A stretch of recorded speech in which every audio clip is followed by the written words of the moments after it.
MA second semester के students, आज personality के पेपर में हम आपको टाइप्स अप्रोच, प्रकार उपागम के बारे में बताएंगे और साथ ही साथ आपके सिलेबस के अकॉर्डिंग बिग 5 क्या है यह बताएंगे। तो अब हम आपकी फर्स्ट यूनिट के ही सिलेबस में ये छूटा हुआ था कि टाइप अप्रोच क्या है, इसके बारे में आपको बता रहे हैं कि हर व्यक्ति की अपनी विशेषताएं होती हैं और इन विशेषताओं के आधार पर व्यक्तियों को एक विशेष समूह में वर्गीकृत किया जा सकता है और व्यक्तियों की विशेषताओं के आधार पर उन्हें जो टाइप में बांटा जा सकता है, इसे ही हम प्रकार उपागम कहते हैं। और अगर इसके हिस्टोरिकल बैकग्राउंड की ओर चलते हैं तो सबसे पहले 400 ईसा पूर्व हिप्पोक्रेटिस का वर्णन मिलता है। हिप्पोक्रेटिस ने शरीर के द्रव्यों के आधार पर 4 प्रकार के व्यक्तित्व बताए कि इन्होंने कहा कि कुछ लोगों में काला पित्त, कुछ में येलो, कुछ में ब्लड की और कुछ में कफ की प्रधानता होती है। और इस आधार पर इन्होंने 4 प्रकार के व्यक्ति भी बताए। इन्होंने कहा जिसमें पीले पित्त अधिक होते हैं, वह उनका जो स्वभाव होता है या चित्त प्रकृति होती है, वह चिड़चिड़ा और तुनक मिजाज होता है और इनको इन्होंने गुस्सैल कहा। जिसमें काले पित्त की प्रधानता होती है, यह विषादी होते हैं और ऐसे व्यक्ति निराशावादी होते हैं।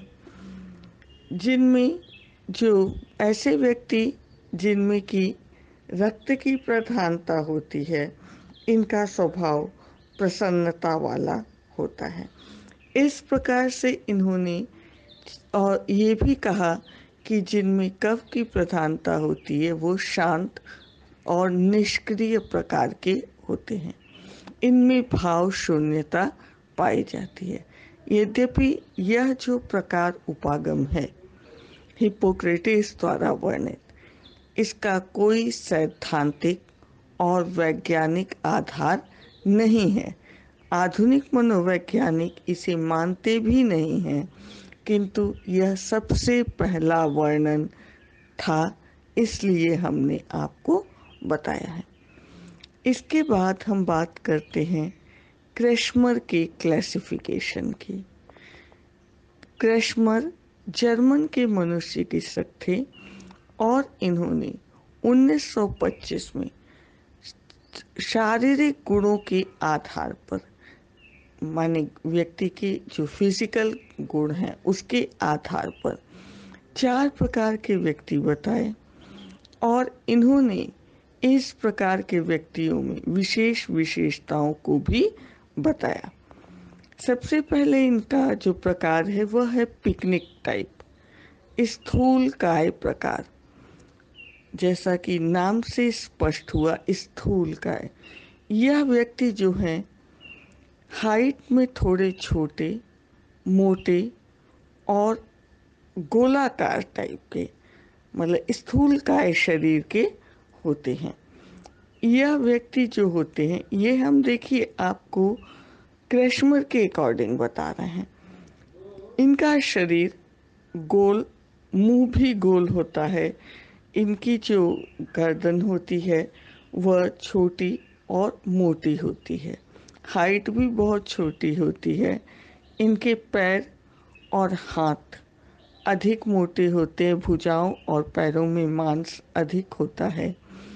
इस प्रकार से जो ये लोग होते हैं, यह प्रसन्न चित्त और बहुत ही मित्रता वाले होते हैं।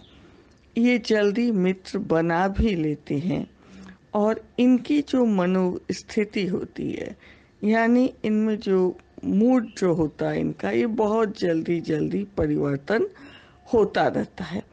इस प्रकार के स्वभाव या प्रकृति वाले व्यक्तियों को जो क्रेशमर हैं उन्होंने साइक्लॉइड कहा है। साइक्लॉइड या स्थूल प्रकार। दूसरा क्रैशमर का जो वर्गीकरण है वह है एस्थेनिक टाइप, कृशकाय प्रकार, और इसे इन्होंने शीजॉइड कहा है। इस प्रकार के जो व्यक्ति होते हैं इनका शरीर जो होता है बहुत ही दुबला पतला और यह लंबे भी दिखते हैं। इनके जो शरीर को देखा जाए तो इनकी दुर्बलता जो है इनके चेहरे, गर्दन, हाथ, पैर आदि से स्पष्ट रूप से दिखाई देती है और इनका जो वेट होता है वह भी कम होता है। यह ऐसे व्यक्ति जो होते हैं सेल्फ सेंटर्ड होते हैं, शांत स्वभाव के होते हैं, एकांत में रहने वाले होते हैं, लेकिन ऐसा नहीं है कि ये नीति नियमों की परवाह न करने वाले होते हैं। ये नियमों की परवाह करते हैं, एकांत प्रिय होते हुए भी ये सामाजिक दायरे को जानते हैं। ऐसे व्यक्ति अंतर्मुखी प्रकार के से होने वाले, अपने काम से काम रखने वाले व्यक्ति होते हैं और इन व्यक्तियों में महत्वाकांक्षा और भावुकता बहुत अधिक पाई जाती है। इनमें जो कॉन्फ्लिक्ट है वह भी बहुत ज़्यादा पाया जाता है। क्रैशमर ने जो तीसरा प्रकार बताया है एथलेटिक, जो कि नाम से ही स्पष्ट हो रहा है, एथलेटिक यानी जो खेलने कूदने वाले होते हैं, और पुष्टकाय प्रकार इसको कहा गया। इस प्रकार के व्यक्तियों की जो शरीर रचना है वह खिलाड़ियों से मिलती जुलती होती है, जैसे कमर पतली है, कंधे चौड़े हैं और इनके शरीर का अनुपात एक सुंदर बनावट या गठन वाला होता है। साथ ही साथ क्रैशमर ने ये भी कहा है कि इनके शरीर सुंदरता के साथ साथ इनके व्यवहार में भी बहुत अधिक जोश और साहस दिखाई देता है। यह लोग निर्भीक या उत्साही प्रकार के, निर्भीक और उत्साही प्रकार के भी होते हैं। ऐसे व्यक्ति जो होते हैं दूसरों पर एक तरह से डोमिनेटिंग नेचर के होते हैं, प्रभुत्व स्थापित जल्दी कर लेते हैं और इनको हार जीत, दुख सुख बहुत अधिक प्रभावित नहीं करते हैं और समाज के अधिकांश लोग इन्हें पसंद करते हैं। एक तरह से क्रैशमर के अनुसार यह सफल व्यक्तित्व के होते हैं। चौथा प्रकार जो क्रैशमर ने बताया है डिस्प्लास्टिक टाइप।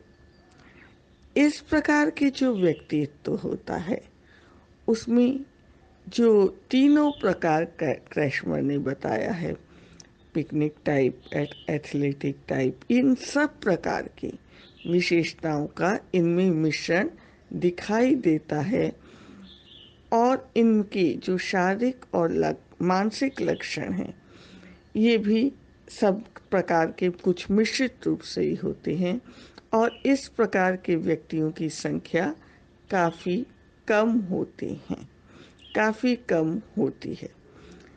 क्रैशमर के सिद्धांत की आलोचना इस आधार पर की जाती है कि मानसिक रोगियों के लिए तो इनके जो व्यवहार की व्याख्या है वह ठीक है, परंतु सामान्य रोगियों के लिए इनकी व्याख्या नहीं ठीक है। अब हम आपको प्रकार उपागम में ही शेल्डन का क्लासिफिकेशन बताते हैं। शेल्डन ने भी जो व्यक्तित्व प्रकार बताए हैं, इनका पूरा नाम W.H. शेल्डन था। इन्होंने भी शारीरिक बनावट के आधार पर व्यक्तियों को 3 प्रकार में बांटा है और इन्होंने इस शारीरिक रचना के आधार पर व्यक्तियों की विशेषताओं और स्वभाव का भी वर्णन किया है और इन्होंने जो अपना सिद्धांत दिया है वह कॉलेज के छात्रों के ऊपर अध्ययन करके दिया है और 4000 कॉलेज के छात्रों के चित्रों के विश्लेषण के आधार पर इन्होंने दिया है।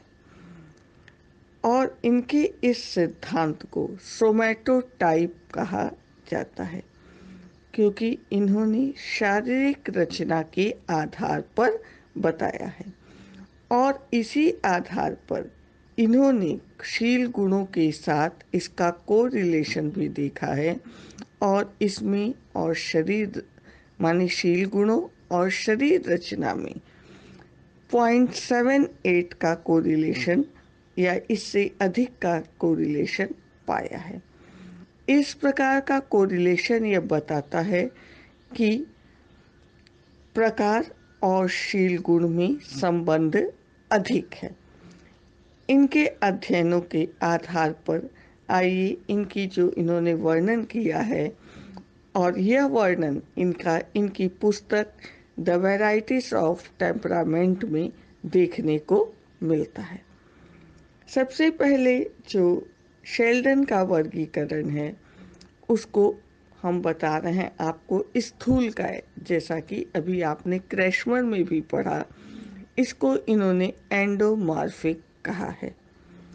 इस प्रकार का जो व्यक्ति होता है वो शेल्डन के क्रैशमर के अनुसार, जैसा क्रैशमर ने बताया था वैसे ही गोल मटोल दिखाई देने वाले। अब शेल्डन ने इसके बारे में अलग से क्या कहा यह देखिए। यह कोमल और मांसल होते हैं, इनका पेट बाहर निकला, मांसपेशियां लटकी हुई दिखाई देती हैं, इनका शरीर इतना भारी होता है कि इनके चलने फिरने में भी शिथिलता दिखाई देती है।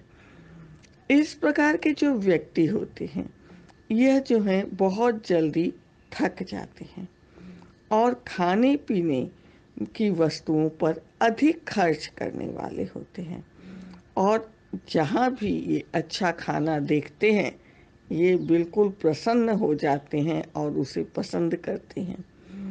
इस प्रकार के जो व्यक्ति होते हैं ये बहिर्मुखी प्रकार के और ऐसे व्यक्ति जो होते हैं सामाजिक कार्यक्रमों में भाग लेना पसंद करते हैं, चिंता बहुत कम करते हैं, किसी भी परिस्थिति का सामना बहुत ही धैर्यपूर्ण ढंग से करते हैं।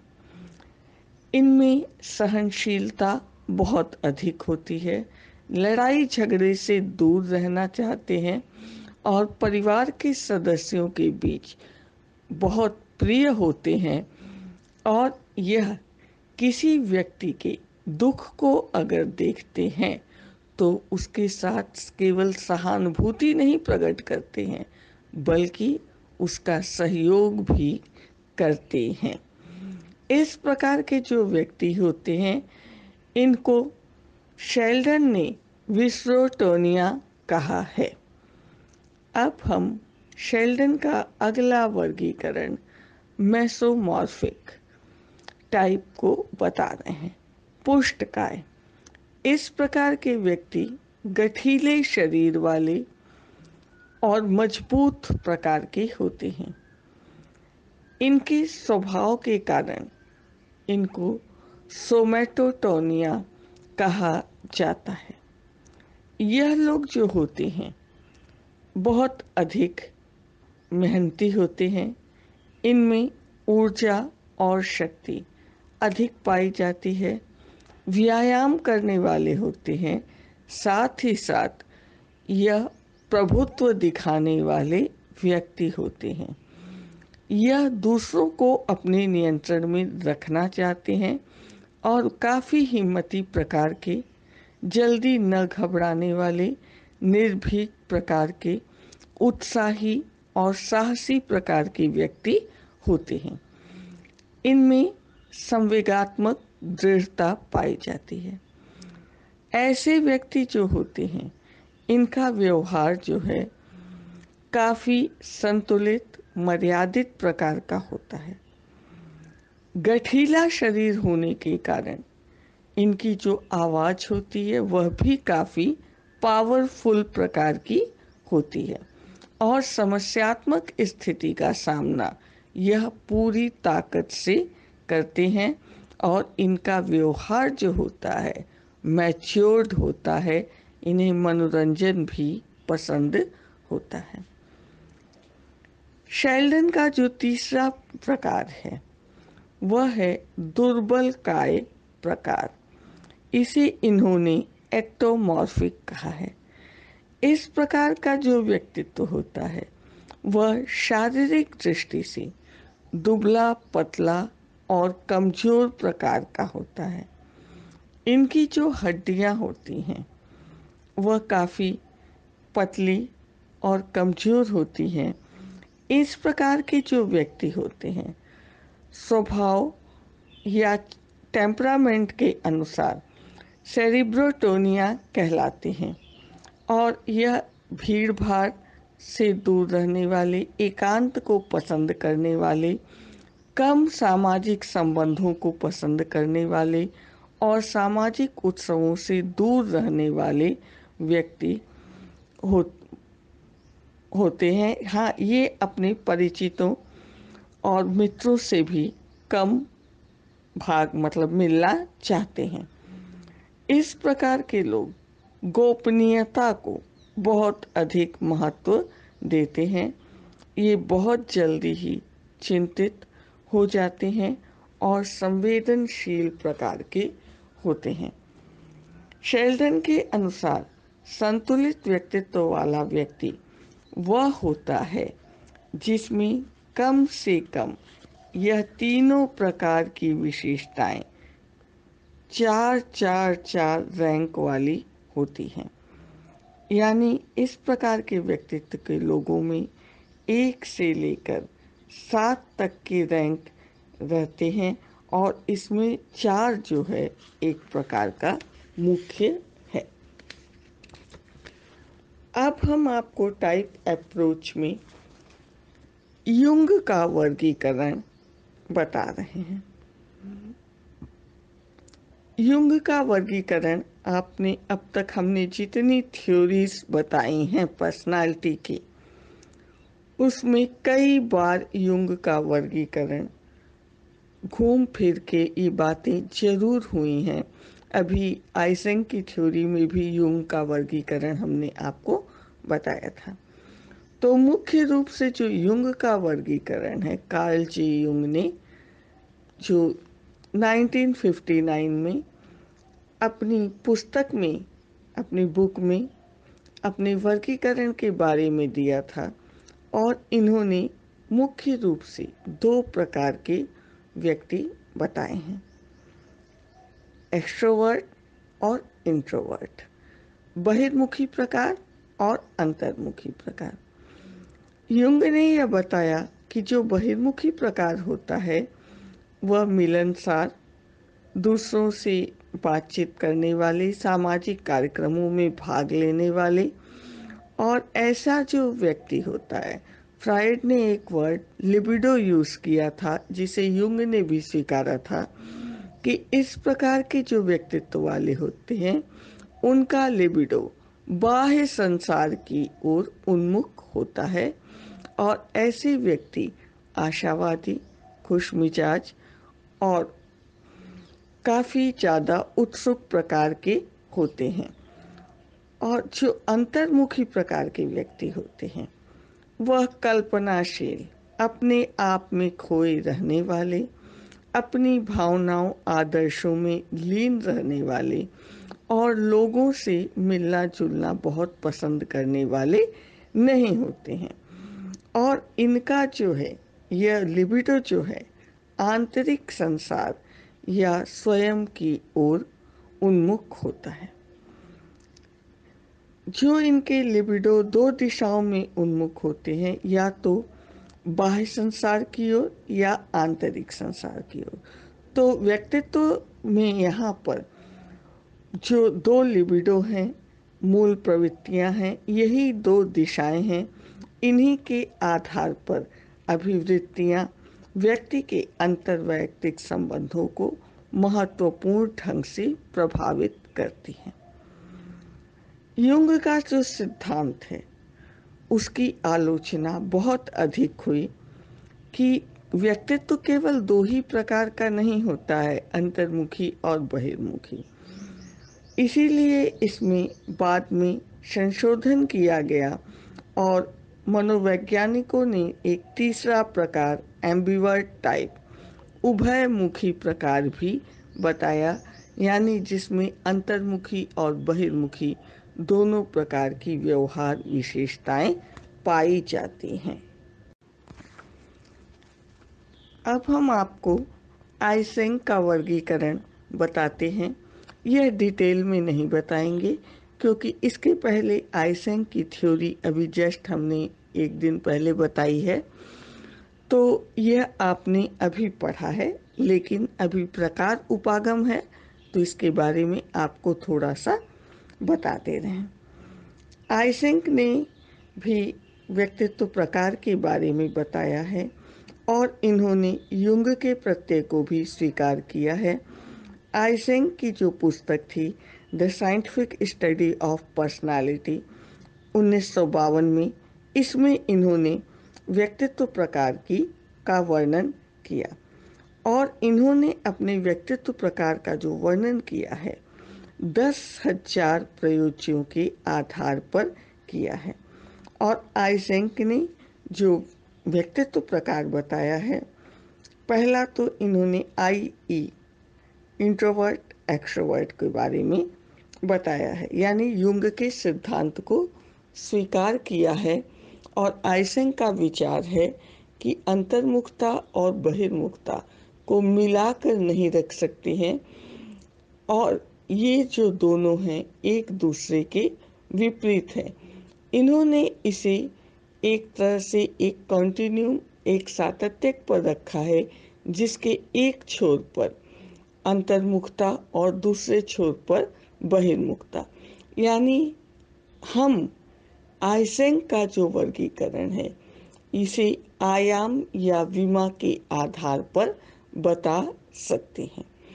और आइसेंक के अनुसार जो अंतर्मुखी लोग हैं उन्हें हम सरलता से उद्दीप्त कर सकते हैं, जबकि बहिर्मुखी लोग सरलता से उद्दीप्त नहीं होते हैं। आइसेंक ने अंतर्मुखी व्यक्तियों के लिए ये कहा है कि ये व्यक्ति जो हैं वह दंड से बहुत अधिक प्रभावित होते हैं, जबकि बहिर्मुखी व्यक्ति पुरस्कार से बहुत अधिक प्रभावित होते हैं। आइसेंक द्वारा वर्णित जो दूसरा प्रकार है वह है न्यूरोटिज्म स्टेबिलिटी, स्नायु विकृति स्थिरता।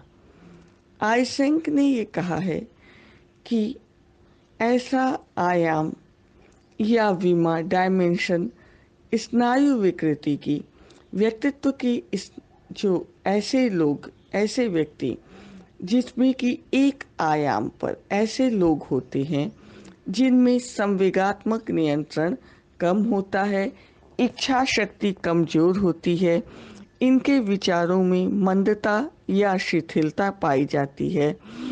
और जबकि इस विमा के जो दूसरे छोर पर स्थित लोग होते हैं वह इसकी ठीक विपरीत पाए जाते हैं। उनमें सामाजिकता का अभाव होता है और प्रायः अपनी इच्छाओं का दमन करने वाले होते हैं। और जैसे जैसे उपरोक्त लक्षणों की मात्रा घटती जाती है, माने जो लक्षण अभी आपको बताया हमने, दूसरी विमा शुरू होने लगती है और उनमें स्थिरता की मात्रा वैसे वैसे बढ़ती चली जाती है। माने एक छोर पर अस्थिर प्रकार और दूसरे पर स्थिर प्रकार पाया जाता है। और तीसरा प्रकार जो बताया है आइसेंक ने वह है साइकोटिज्म और सुपर ईगो फंक्शन का, मनोविकृतता और परा अहम की क्रियाएं। आइसेंक ने अपने अध्ययन के आधार पर पहले केवल 2 ही आयाम बताए थे, लेकिन इन्होंने जो अपने शोध अध्ययन किए उस आधार पर यह तीसरी विमा भी जोड़ दिया और यह बताया कि एक छोर पर मनोविकृतता या मनोविक्षिप्तता रोग के लक्षण अधिक पाए जाते हैं। ऐसे व्यक्ति जो होते हैं इनमें एकाग्रता की कमी होती है, इनकी स्मृति जो है कमजोर होती है, इनमें असंवेदनशीलता पाई जाती है, क्रूरता पाई जाती है और ऐसे व्यक्ति सौहार्दपूर्ण संबंध नहीं बना पाते हैं। जबकि जैसे जैसे हम परा अहम सुपर ईगो डायमेंशन की ओर बढ़ते हैं वैसे वैसे इस प्रकार के लक्षण कम होते जाते हैं और व्यक्ति की जो क्रियाएं हैं वह बहुत ही नैतिकता से पूर्ण होती चली जाती हैं और इस प्रकार मनोविक्षिप्तता के जो लक्षण होते हैं वह दूसरे छोर पर वह नहीं दिखाई देते हैं। गिलफोर्ड ने भी इस प्रकार के अंतर्मुखता बहिर्मुखता आयाम का बहुत ही विस्तृत अध्ययन किया है और इनको सांख्यिकी विश्लेषण भी इस प्रकार के आयाम का किया है। यह जो विभिन्न प्रकार बताए गए हैं इसकी काफी आलोचना भी हुई है। मनोवैज्ञानिकों का यह मानना है कि व्यक्ति के व्यक्तित्व को किसी प्रकार की श्रेणी या प्रकार में रखा जाना उचित नहीं है। इस प्रकार का नाम देने का मतलब यह है कि व्यक्ति हमेशा इसी प्रकार का व्यवहार करे, जबकि व्यक्ति का व्यवहार परिस्थितियों के अनुसार परिवर्तित होता है। अंतर्मुखी या बहिर्मुखी व्यवहार कई बार व्यक्ति नहीं करता है, व्यक्ति तीसरा प्रकार भी करता है, उभयमुखी प्रकार भी करता है। इसी प्रकार इस सिद्धांत की आलोचना इस आधार पर ही हुई है कि हमेशा व्यक्ति में एक ही प्रकार के लक्षण स्थायी रूप से नहीं पाए जाते हैं। प्रकार के आधार पर व्यक्तित्व संरचना की व्याख्या की जा सकती है किंतु विकास को नहीं बताया जा सकता है और इसमें सामाजिक सांस्कृतिक कारकों का प्रकार उपागम में कोई महत्व नहीं दिया गया है। प्रकार जो सिद्धांत है उसमें व्यक्तित्व का केवल एक ही पक्ष का वर्णन किया गया है। इसके अलावा शील गुण मनोवैज्ञानिकों के नाम बड़े प्रमुख हैं। शील गुण मनोवैज्ञानिकों में आलपोर्ट का नाम लिया जाता है। इसके अलावा आपने कैटल का पढ़ा। आलपोर्ट के बारे में हम आपको आगे के टॉपिक में विस्तार पूर्वक बताएंगे, यानी प्रकार उपागमों के साथ साथ हम आपको शील गुण उपागम के बारे में ये बता रहे हैं कि मनोवैज्ञानिकों ने शील गुणों के आधार पर भी व्यक्तित्व प्रकार का वर्णन किया और शील गुण मनोवैज्ञानिकों की भी ऐसा नहीं है कि आलोचना नहीं हुई। विभिन्न मनोवैज्ञानिकों ने शील गुणों के बहुत सारे प्रकार बताए। आज हम आपको जो मुख्य रूप से हमें बताना है नियो PIR यानी जिसे कि बिग 5 5 विमाएं, इसके बारे में हम आपको बताते हैं। कोस्टा, मैक्रे, होमान, नोलर, लॉ, कोमरे आदि मनोवैज्ञानिक जो हैं वह इस बात को मानते हैं कि व्यक्ति की 5 हष्ट-पुष्ट, रोबस्ट और महत्वपूर्ण आयाम या शील गुण हैं और यह सभी जो आयाम या शील गुण या विमाएं हैं या बाइपोलर हैं, द्विध्रुवी हैं। द्विध्रुवी का अर्थ हमें लग रहा है स्टूडेंट अब आपको क्लियर हो गया होगा, यानी जिसके 2 छोर होते हैं। जैसे स्केल लीजिए, एक और 0 से शुरू है और जितनी बड़ी स्केल है उसका अंतिम बिंदु, तो जैसे जैसे हम एक बिंदु से दूसरे बिंदु की ओर बढ़ते जाएंगे, उसकी विशेषताएं भी अलग प्रकार की होती जाएंगी।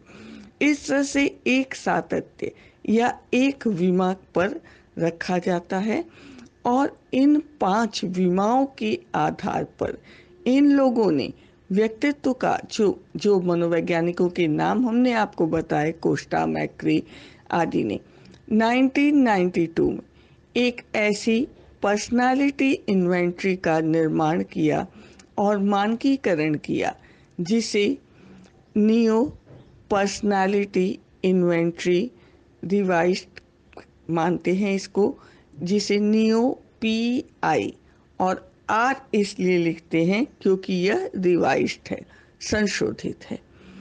अब आपको इनके अनुसार 5 जो विमाएं हैं उनके बारे में हम बताते हैं। पहली विमा E, कैपिटल E से इन्होंने शो की है, यानी एक्सट्रोवर्सन। यह व्यक्तित्व की ऐसी आयाम या विमा है जिसमें कि व्यक्ति जो है, जो कि आपने अभी तक बहिर्मुखी व्यक्तित्व की विशेषता पढ़ी कि सामाजिक होता है, मजाकिया होता है, जलसों में भाग लेने वाला होता है, बातचीत करना पसंद करता है, स्नेह रखता है। तो इस विमा का हम ये देखते हैं जो बहिर्मुखता है, यह जो विमा है उसका एक आयाम है, एक छोर है, जबकि इसका दूसरा विमा या जो दूसरा छोर है उस पर ठीक विपरीत, यानी व्यक्ति जो है बहिर्मुखता के विपरीत, जैसे कि बहिर्मुखता में व्यक्ति ज़्यादा अभिव्यक्त करने वाला, तो दूसरे छोर पर संयमी, गंभीर, शांत, रूखापन, सचेत आदि लक्षण या आदिशील गुणों की अभिव्यक्ति होती है। इसकी जो दूसरी विमा है A, सहमति जन्यता। इसका अर्थ ये है कि इस विमा के एक छोर पर जो व्यक्ति है वह अधिक सहयोगी, अधिक विश्वास करने वाला, सीधा साधा, उत्तम प्रकृति वाला या गुणों वाला होता है, जबकि दूसरे छोर पर जो व्यक्ति होता है शंकालु प्रकार का, जिद्दी, बेरहम और असहयोगी प्रकार का होता है। यानी आप देख रहे हैं कि विमा का एक छोर दूसरे से बिल्कुल अलग होता है, माने एक विमा दूसरे विमा से बिल्कुल अलग है। तीसरा है C, कर्तव्य निष्ठता। यह व्यक्तित्व का ऐसा आयाम है जिसके कि एक छोर पर व्यक्ति काफी अनुशासित, उदार, सावधान, सोच समझकर व्यवहार करने वाला और लक्षणों या शील गुणों की जो अभिव्यक्ति होती है वह काफी सोच विचार करके, जबकि दूसरा छोर काफी असावधान, बिना सोचे समझे व्यवहार करने वाला, बिना उत्तरदायित्व वाला और कोई भी कार्य मन से न करके आधे मन से करने वाले प्रकार का व्यक्ति होता है। चौथा है न्यूरोटिज्म या N, मनस्तापी प्रकार का। इस प्रकार का जो व्यक्ति होता है, यह इसका एक छोर जो होता है वह संवेगात्मक, शांत, संतुलित और रोग भ्रम विचार नहीं होते हैं, जबकि इसका दूसरा छोर जो होता है उस पर व्यक्ति काफी संवेगात्मक, असंतुलित प्रकार का और रोग भ्रम, काफी रोगों का भ्रम इसमें पाया जाता है।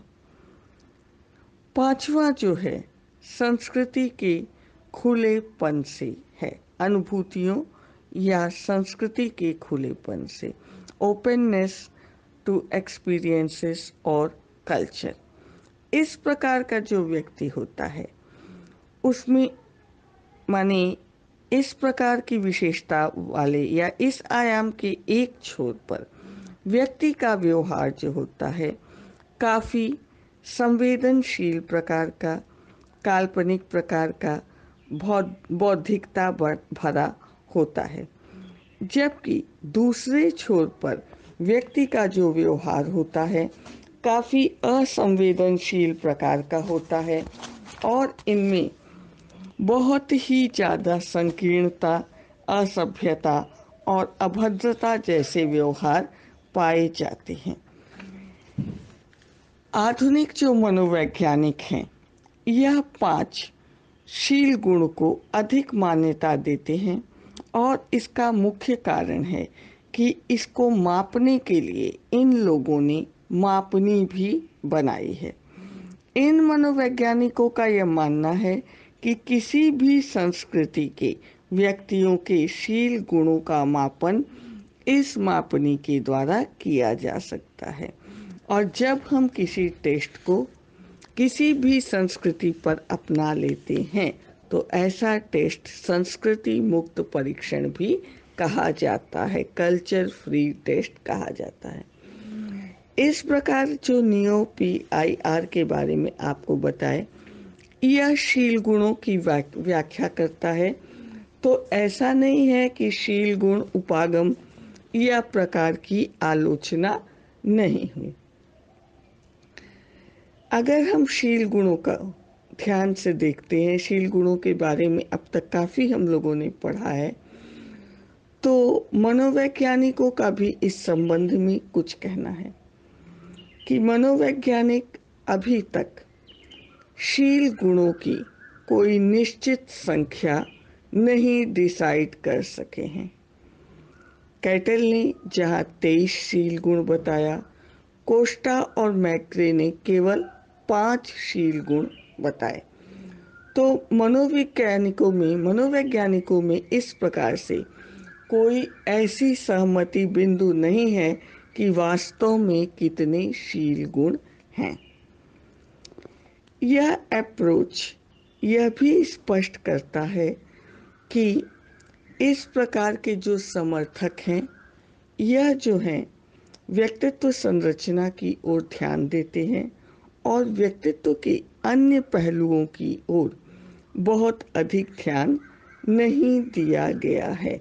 अन्य पहलुओं का व्यापक अध्ययन इसमें नहीं किया गया है। आलोचकों का यह भी मानना है कि इसमें व्यक्तित्व की जो व्याख्या है वह अलग अलग शील गुणों के रूप में की गई है। यानी सबसे बड़ी कठिनाई यह है कि व्यक्तित्व की संपूर्ण व्याख्या नहीं हो पाती है। अलग अलग शील गुणों के रूप में पूरे व्यक्तित्व को परिभाषित करना एक कठिन कार्य है। शील गुण जो सिद्धांतवादी हैं, इन्होंने परिस्थिति जन्य कारकों को बहुत अधिक महत्व नहीं दिया है। इन लोगों ने जो व्याख्याएं की हैं उसमें व्यक्तियों के शील गुणों के बारे में बताया है, लेकिन व्यक्ति जो है उसमें जो शील गुणों की प्रधानता है उसकी अभिव्यक्ति वह कुछ ही परिस्थितियों में क्यों करता है। सभी परिस्थितियों में इस प्रकार जो उसके शील गुण हैं वह सभी परिस्थितियों में क्यों नहीं अभिव्यक्त होते हैं। जैसे अगर किसी व्यक्ति में आक्रामकता का शील गुण अधिक है तो सभी परिस्थितियों के व्यवहार की व्याख्या उसके इस शील गुण के आधार पर क्यों नहीं की जा सकती है। शील गुण सिद्धांत में यह भी व्याख्या नहीं की गई है कि विभिन्न व्यक्तित्व में शील गुणों का विकास किस प्रकार होता है। यानी ये तो बताया गया है कि व्यक्तियों में शील गुण पाए जाते हैं, विभिन्न प्रकार के व्यक्तियों में यह विभिन्न प्रकार के शील गुण किस प्रकार से अलग अलग रूप में विकसित होते हैं, यह शील गुण उपागम में नहीं बताया गया है। इस दिशा में जो अध्ययन हुए हैं शोधरत मनोवैज्ञानिक, जितने रिसर्च करने वाले साइकोलॉजिस्ट हैं, उनमें भी यह सहमति नहीं है कि व्यक्तित्व के लिए किस प्रकार के जो शील गुण हैं वह आवश्यक हैं, और यह भी सहमति नहीं है कि मौलिक कौन कौन से, मूल रूप से कौन कौन से ऐसे शील गुण हैं जो व्यक्तित्व के लिए विशेष महत्व रखते हैं। अभी हमने जो आपको कोस्टा और मैक्रे का वर्गीकरण बताया, जो 5 मुख्य आयाम बताया, इस 5 के बारे में भी कोई सार्वजनिक सहमति नहीं है। तो इस प्रकार से स्टूडेंट्स, आज हमने आपको प्रकार उपागम, व्यक्तित्व के अध्ययन करने के कई उपागम हैं, उसमें आपको हमने प्रकार उपागम और प्रकार उपागमों में आपके सिलेबस के अकॉर्डिंग बिग 5 के बारे में बताया। Thank you student.